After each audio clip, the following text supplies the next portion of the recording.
Desenhar e brincar deveriam ser estágios preparatórios para o desenvolvimento da linguagem escrita das crianças.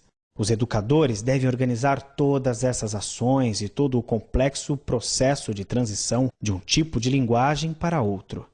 Devem acompanhar esse processo através de seus momentos críticos, até o ponto da descoberta de que se pode desenhar não somente objetos, mas também a fala.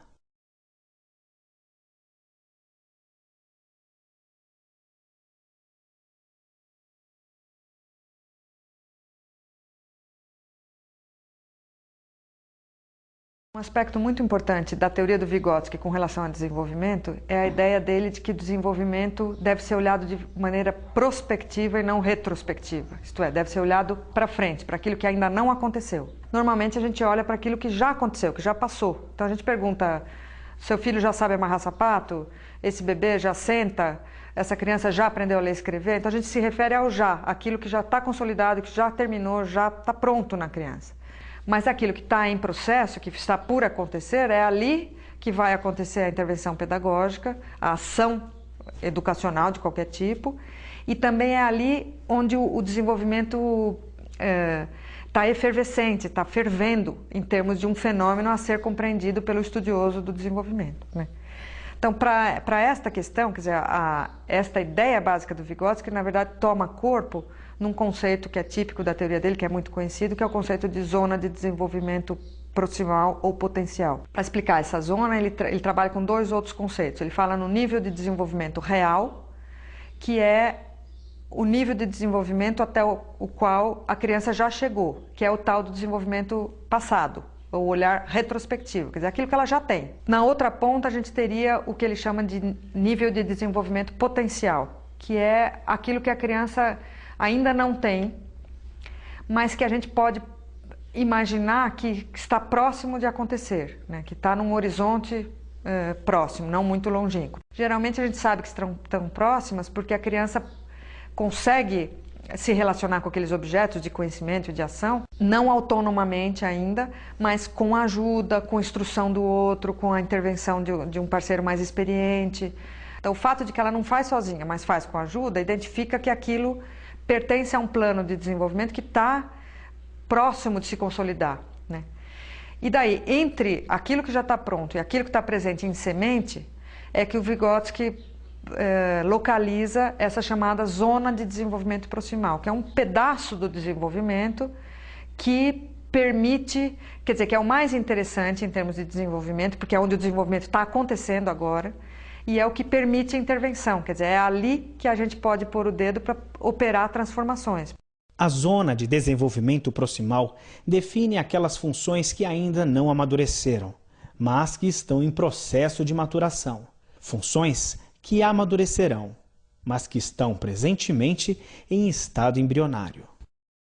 Uma coisa que é bem importante de falar sobre isso é que este conceito para o Vygotsky é um conceito que tem um valor assim, explicativo dentro da teoria, mas ele não é um conceito instrumental. Quer dizer, eu não posso pegar o conceito de zona proximal, entrar numa sala de aula e querer medir a zona proximal dos alunos, identificar zonas proximais e tal, porque ele é um conceito muito flexível e muito complexo, quer dizer, ele não é visível na prática, ele ajuda a gente a entender o desenvolvimento, mas ele não é visível na prática, porque, sei lá, para cada tópico de desenvolvimento, para cada criança, em cada micro momento do desenvolvimento, eu teria uma zona, né? Então, se eu entro numa sala de aula com 40 alunos e vou trabalhar a adição com reserva, hoje eu tenho 40 zonas proximais em movimento, porque cada vez que eu falo uma coisa, eu estou alterando a zona de cada criança, ou de uma parte delas, pelo menos.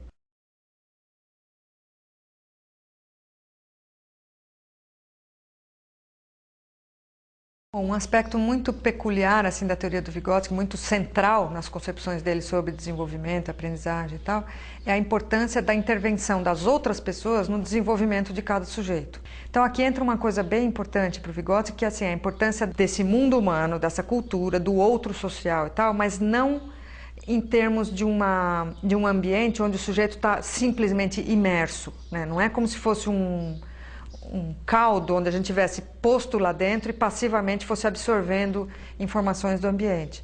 ele coloca uma posição muito ativa, primeiro, para o próprio sujeito, quer dizer, ele está se relacionando com um mundo de informações, significados, modos de ser, rumos de desenvolvimento e tal, onde ele também age, né? Ele não é um ser passivo que recebe passivamente a informação do mundo, mas a cada momento da história dele, ele é um sujeito pleno que retroage, que age sobre o ambiente, que dialoga, que impõe significados, que traz a sua subjetividade, o seu modo de ver o mundo, a sua própria história, na relação com aquela situação de aprendizagem que promoverá desenvolvimento, né? E, além disso, a influência do ambiente também não está se dando de uma forma só por imersão, quer dizer, o sujeito não absorve informações do ambiente, de um ambiente que é passivo. Ele absorve informações de um ambiente que está estruturado pela cultura. Então, por exemplo, mesmo um bebê brincando sozinho no berço, ele está brincando num ambiente cultural, estruturado pela cultura, porque é dentro de um berço, não é numa esteira no chão, porque é com aqueles brinquedos e não com outros brinquedos, porque é sozinho e não acompanhado, porque é num quarto de um determinado tipo, com um determinado som em volta ou não e tal. O Vygotsky ainda fala de um outro aspecto que é extremamente importante, que é o aspecto da intervenção ativa das outras pessoas na definição dos rumos de desenvolvimento. Então, para ele, a intervenção pedagógica é essencial na promoção do desenvolvimento de cada indivíduo, de cada sujeito, né? Então, o sujeito não percorreria caminhos de desenvolvimento sem ter experiências de aprendizagem resultado da intervenção deliberada de outras pessoas na vida dele.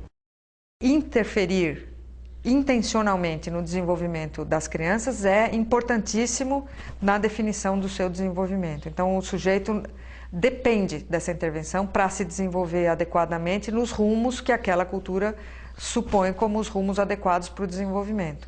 Desenvolver-se numa sociedade que tem escola é diferente de desenvolver-se numa sociedade que não tem escola, por exemplo. Então, a escola, na sociedade escolarizada, é um locus cultural extremamente importante para a definição dos rumos de desenvolvimento. E a intervenção pedagógica é essencial na definição do desenvolvimento do sujeito.